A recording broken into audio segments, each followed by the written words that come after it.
గత బీఆర్ఎస్ ప్రభుత్వం లాగే కాంగ్రెస్ సర్కారు పాలన ఉందని విమర్శించారు బీజేపీ నేతలు. రేవంత్ సర్కార్ కేంద్ర ప్రభుత్వం పథకాలను చోరీ చేస్తుందని ఆరోపించారు.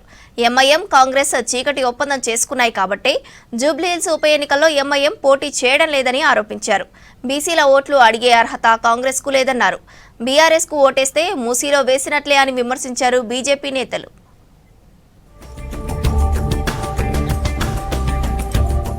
హైదరాబాద్ బీజేపీకి కంచుకోట అన్నారు స్టేట్ బీజేపీ చీఫ్ రామచంద్రరావు. యూసఫ్గూడలో జూబ్లీహిల్స్ అసెంబ్లీ ఉప ఎన్నిక సన్నాహక సమావేశంను నిర్వహించారు. ఈ సమావేశంలో కేంద్ర మంత్రి కిషన్ రెడ్డి, ఎంపీ రఘునందన్ పాల్గొన్నారు. పార్లమెంట్ ఎన్నికల్లో మంచి ఓట్ షేరును బీజేపీ సాధించిందన్నారు రామచంద్రరావు. కాంగ్రెస్ ప్రభుత్వం కేంద్ర ప్రభుత్వ పథకాలను చోరీ చేస్తుందని ఆరోపించారు. జూబ్లీహిల్స్ లో గెలిచి ప్రధాని నరేంద్ర మోదీకి గిఫ్ట్ గా ఇవ్వాలని నేతలకు, కార్యకర్తలకు సూచించారు రామచంద్రరావు. దానికి చూసుకోబెట్టాల్సిన అవసరం ఉన్నది. అది ఏంటి అని అంటే ఎలక్షన్లలో ఓడించడం. రేపు జరగబోయేటువంటి జూబ్లీహిల్స్ బై ఎలక్షన్స్ లో భారతీయ జనతా పార్టీని గెలిపించి ఇటు ప్రభుత్వాన్ని, అదేవిధంగా మొన్న పోయినటువంటి 10 సంవత్సరాలు పరిపాలించిన బీఆర్ఎస్ కు ఒక గుణపాఠాన్ని నేర్పాల్సిందిగా జూబ్లీహిల్స్ ప్రజలు నేను కోరుతాను. బీఆర్ఎస్ తరహాలోనే కాంగ్రెస్ సర్కార్ పాలన కొనసాగుతుందన్నారు కేంద్ర మంత్రి కిషన్ రెడ్డి. అక్టోబర్ చివరి వారంలో కానీ, నవంబర్ మొదటి వారంలో కానీ జూబ్లీహిల్స్ ఉప ఎన్నిక ఉండే అవకాశం ఉందన్నారు. బీసీలను ఓట్లు అడిగే అర్హత కాంగ్రెస్ కు లేదన్నారు. జూబ్లీహిల్స్ ఉప ఎన్నిక సన్నాహక సమావేశంలో పాల్గొన్న కిషన్ రెడ్డి కాంగ్రెస్ ప్రభుత్వంపై ప్రజలకు నమ్మకం పోయిందన్నారు. గతంలో బీఆర్ఎస్ పార్టీ ఏ రకంగా పరిపాలన చేసిందో ఈరోజు కాంగ్రెస్ పార్టీ కూడా అదే పరిపాలన చేస్తా ఉంది. కేసీఆర్ ఏ రకంగా వ్యవహారం చేశారో ఈరోజు రేవంత్ రెడ్డి గారు మరి అదే విధంగా వ్యవహారం చేస్తా ఉన్నారు. అందుకే తెలంగాణ ప్రజలు తెలంగాణ వచ్చిన తర్వాత అనేక పోరాటాలు తెచ్చుకున్న తెలంగాణ మరి బీఆర్ఎస్ గెలిచిన తర్వాత నిరాశ నిస్పృహలకు గురయ్యారు. డ్రగ్స్ ఇప్పుడు గ్లోబల్ సమస్యగా మారిందన్నారు కేంద్ర మంత్రి కిషన్ రెడ్డి. మాదక ద్రవ్యాల పట్ల ప్రతి ఒక్కరూ జాగ్రత్తగా ఉండాలని సూచించారు. యువత డ్రగ్స్ బారిన పడితే దేశాభివృద్ధికి ఆటంకం కలుగుతుందన్నారు.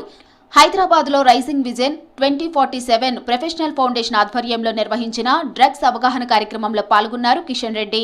అనుకున్నటువంటి మన కల్చర్ కావచ్చు, మన ఫ్యామిలీ సిస్టమ్ కావచ్చు, మన వే ఆఫ్ లైఫ్ కావచ్చు, ఆధ్యాత్మిక భావజాలం కావచ్చు, ఇవన్నీ దీన్ని కూడా డామినేట్ చేస్తూ ఈరోజు డ్రగ్స్ ముందుకు వచ్చినట్లయితే ఎవరు కూడా మన దేశాన్ని రక్షించలేరు.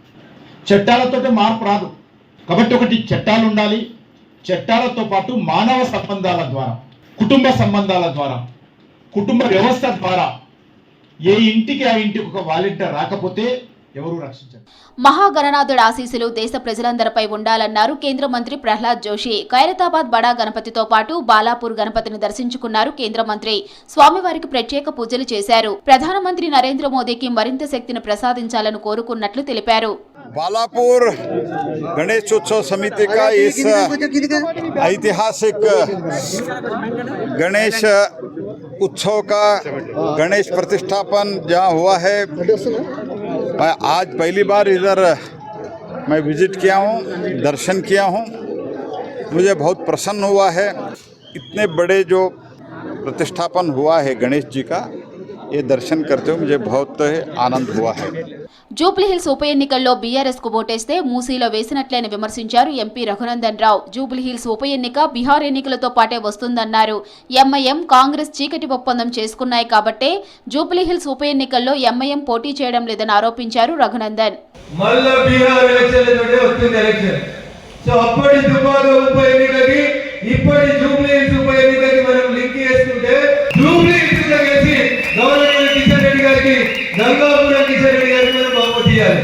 ఇచ్చిన హామీలను అమలు చేయడంలో కాంగ్రెస్ సర్కార్ విఫలమైందన్నారు బీజేపీ నేతలు. ప్రజా సమస్యలపై అసెంబ్లీలో ప్రభుత్వాన్ని నిలదీస్తామన్నారు.